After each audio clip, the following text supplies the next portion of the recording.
Hi, Casey Durango of Go Keto with Casey here. Let's talk about calories and the ketogenic diet. It can be confusing.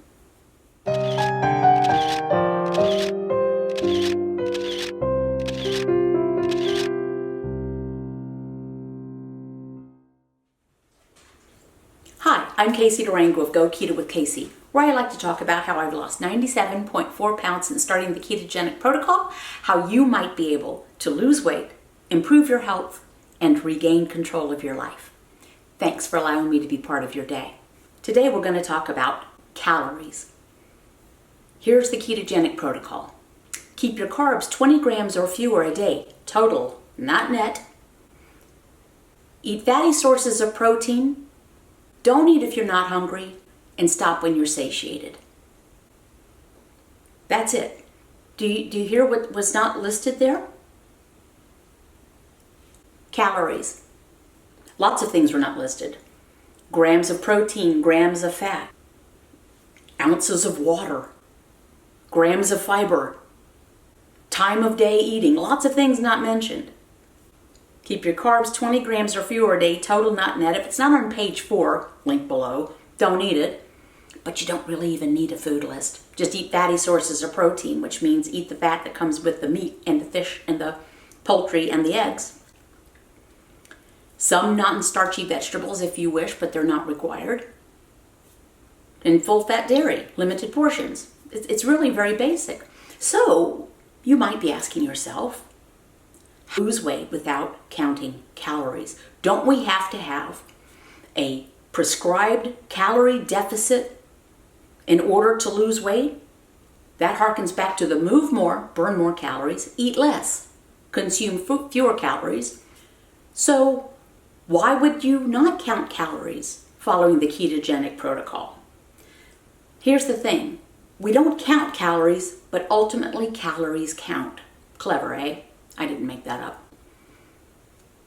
With the ketogenic protocol, you don't really have to pay attention to the calories because if you follow the protocol, your appetite is naturally suppressed, your hunger dissipates, you just eat less. And the food that we do eat is very satisfying.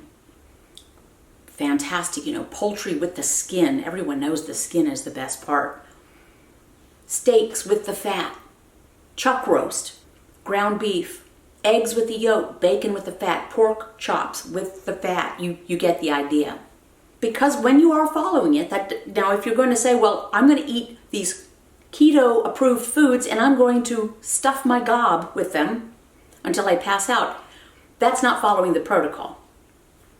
Not eating when not hungry is part of it. And frankly, it can be the biggest challenge. But if we listen to our body and realize that we don't need to eat out of habit, or because we always eat at this time, oh my gosh, the watch tells me I'm supposed to eat. But your body's not telling you need to eat. You eat less food. It works without us having to calculate it. Not only that, because we're burning fat for fuel, we are mobilizing our onboard stores of fat. Don't let an app tell you how much to eat.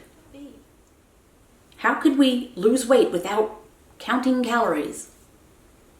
If we follow the ketogenic protocol correctly, keeping carbohydrate intake low, that suppresses appetite because we start burning fat for fuel.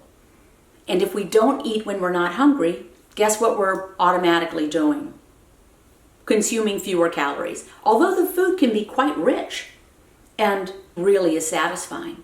And if we stop eating when we're satiated, we find that our food portions get smaller and so do our bodies. So do as you wish. Some people really, really like regimentation. Some people thrive on framework and being told what to do. I'm a little bit of a contrarian. I have not always thrived on being told what to do. But this was advice that was simple enough and it made logical sense to me that I'm glad I listened. So, keep your carbohydrate intake to 20 grams or fewer a day. Total carbs, not net carbs. And I'll do another video on why that is. Eat fatty sources of protein, about a cup a day of non-starchy vegetables, that's before they're cooked, maximum, not minimum. About 2 cups a day of leafy greens before they're cooked, maximum, not minimum. Don't eat if you're not hungry. Stop when you're satiated. If you want a food list, page 4 is linked below, the official copyrighted page 4 from Dr. Eric Westman of Duke University. And that's how I got started on the whole thing. I didn't want to take insulin for type 2 diabetes, and I was going to have to do that, I was pretty sure. I Googled how to not take insulin for diabetes because I'd given up on losing weight. And I came across the white coat video, and page 4 is mentioned in the white coat video. If it's not on page 4, don't eat it. Move on ahead with your protocol. If you want to calculate, calculate, but you don't need to. Just follow the instructions. They're pretty straightforward. And find what works for you. It certainly worked for me. And if I can do this, you can do this. Bye. See you next time.